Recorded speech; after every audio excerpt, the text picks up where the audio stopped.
Mhm. I feel my heart is just being pierced right now because I mean, I think the stats in earlier year were 300,000 women had lost their jobs, Black Yeah. women in particular. Yep. And I am Yep. thinking about how it's not just a job loss for some, that it's a Mm, loss of identity. And I mm, am wondering if part of the process in turning heat into light is allowing the job loss to not necessarily be identity loss. mm. That for women who were high achieving and perhaps really on a path of upward mobility in their fields and now having to start from the ground up, to see this as an invitation to create, an invitation to build, but That's right. not necessarily an indicator of destruction. And my heart just burns because I feel like part of what I am experiencing in my DMs and our emails on our app are women who have lost themselves because they lost their jobs, who have lost their hope because they no longer see a path towards success and promotion. And I want more than anything for them to experience that degree of separation. Mhm. Yeah. The term indicator here, I think, is key. It's both an indicator of where we are as a society. These statistics are sobering and are clear indicators, right, of who's being valued. But Yeah. the circumstance can also, as you say, be an indicator for transformation, of potential redirection. And that's what we have to hold on to. Yeah. You know, when your work as a historian, so we've got millennials, and millennials are always talking Mhm. about living in unprecedented times. Like Yes. we've lived through pandemics and, Yeah. so many different other challenges. And yet you have studied history and know that many people have experienced different challenges with wars and Mhm. disease and outbreak. What is it about us navigating unprecedented times that you think we should know and hang on to while we also build our lives? Oh, this is a broad, fantastic question. I think what distinguishes this current moment from other crises is that we are in the midst of what I call a crisis of regard. Crisis of Hmm. regard. We are struggling to understand how we are meant to see each other and ourselves. You know, Yes. we have the means for the first time through technology and other devices to see each other fully anew. But we seem to somehow still be unable, right, to get out of our silos, our identities, to fully understand the other as ourselves. So that crisis is distinct, and I think it offers us a real opportunity to engage with a lot of the different, creative vehicles we have to refashion our world. So that's one distinction as a historian, as I see it. I love that so much. And one of the things that I think has made this generation so maybe more liberated than previous is Mm. that they have an invitation to create art Yeah. out of their lives, Mm. out of their day to day existence. Like everyone wants to be a content creator, and sometimes people speak about that negatively, but I think it is an opportunity to imagine. And when I think about your work at the intersection of art and justice, Yeah. and this idea that we're living in a space where it is more okay to be a creator perhaps than it has ever been, I Mm. am wondering what opportunities do you think exist for Mm. us to take these different avenues of creativity and to begin to bend the arc of justice into a direction that has equity available for all? Yeah. What's really striking about this generation is that we finally recognize exactly that. If this is the extension of the civil rights era, what's new is that we have seen visual technologies, creators, not only entertainers, right, and actors Right. who were often on the front lines in prior decades, as central for the movement, broadly defined, right? At Harvard, I teach a course, Vision and Justice, and as a lecture course, when I last taught it, it had the second highest demand at the university in the core curriculum. And what that says is that there's students who, and the course is looking at this question, who want to understand what the function of art and culture is for determining who counts and who belongs in society. And it's not a course that only looks at the current day. It goes back to 1790, all the way through to the current day. It's looking at these often hidden but historic objects, mediums, tactics, whether it's the photograph, whether it's a work of sculpture, whether it's a monument, that have in fact transformed the cultural landscape and the definition of citizenship itself.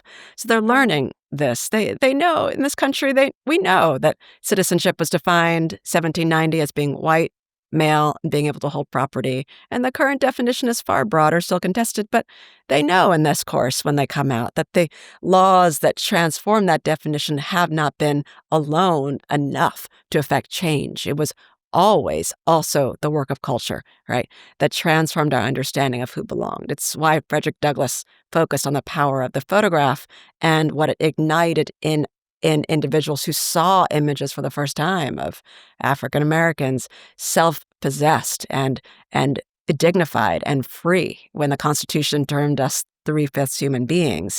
He understood this. He also understood that we'd still be reckoning with it over a century later. So the students are picking up on the headwaters of this idea, and they're leaving seeing their platforms not only as means of self-expression, but as ways to be civic leaders in our society.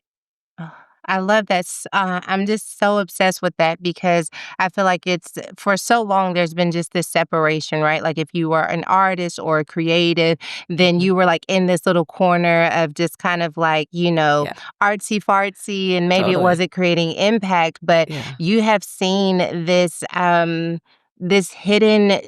this hidden thread of how art really Yeah. has an opportunity to invite change in a way Yes. that translates cultures, that looks beyond just words and language and Mhm. speeches, but puts it right there in front of you and evokes an emotion that evokes a response and a Yes. responsibility to be a part of the change. And that makes me so excited for artists and creatives who are showing up in today's era. I am wondering, as you look at all of the different mediums and forms of art that exist right now, and also all of the opportunities for maybe empathy is the word, maybe not, but a translation between cultures. Our algorithms have divided us more than ever. And I feel like there's a barrier that exists between different cultures, different generations. And I'm wondering, where does art have an opportunity to tell a story right now? So, this question I love. Yes, first, I should say artists give us language for what the democratic imagination requires, right? Mhm. Sherilyn Eiffel and I just put together this convening Vision and Justice Now, where we brought together a whole set of creators, artists, makers alongside lawmakers, right? And leaders from Yara Shahidi, Ava DuVernay, Amy Sherald, Mark Bradford, uh, Brian Stevenson, Sherilyn Eiffel herself, Yeah. Deborah Archer, head of the ACLU, to address this question. What does culture offer that other avenues of living don't provide? They offer us language. They offer us the invitation. I think it's a term you use that I love, the invitation to imagine the world anew, right? Mhm. But they also do, I think, the very thing that we don't really deal with, and that is put language to the unspeakable. You know, this is a country, Yes. this is a democracy that is predicated on the unspeakable. You have a bedrock foundation of the nation that is defined by a sentence that does not make sense, you know, built to instantiate a country with an ideal of freedom and equity built on chattel slavery. Doesn't make sense, right? Together. But what the arts allow you to do is to move past the limits of language, right? To reimagine anew. So what creators can offer, and I don't think you're asking a question about one medium versus another, right? But for me, what's exciting is that the whole landscape is activated now. Uh, but more than that, and I want to ensure that we kind of land this because it's as we have this conversation with your listeners, even if you're not creative, even if you yourself are not going to make art, a work of culture, story tell in a different way, you're part of this. Why? Because we vision, the power of culture, what it is that you consume is a civic skill. It is how you participate.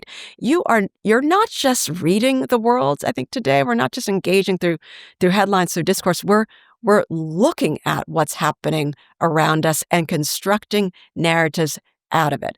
Why do we have such a massive debate about Confederate monuments, for example? We didn't all of a sudden wake up and start to love steel more or bronze more, right? We're doing this because we started to understand that the visual signals that we affirm or that we Yes. accept in society determine the norms and laws of the land. So we have to begin to ask ourselves what we're seeing and what we're choosing not to see, right? And how that determines the structure of society as we go forward.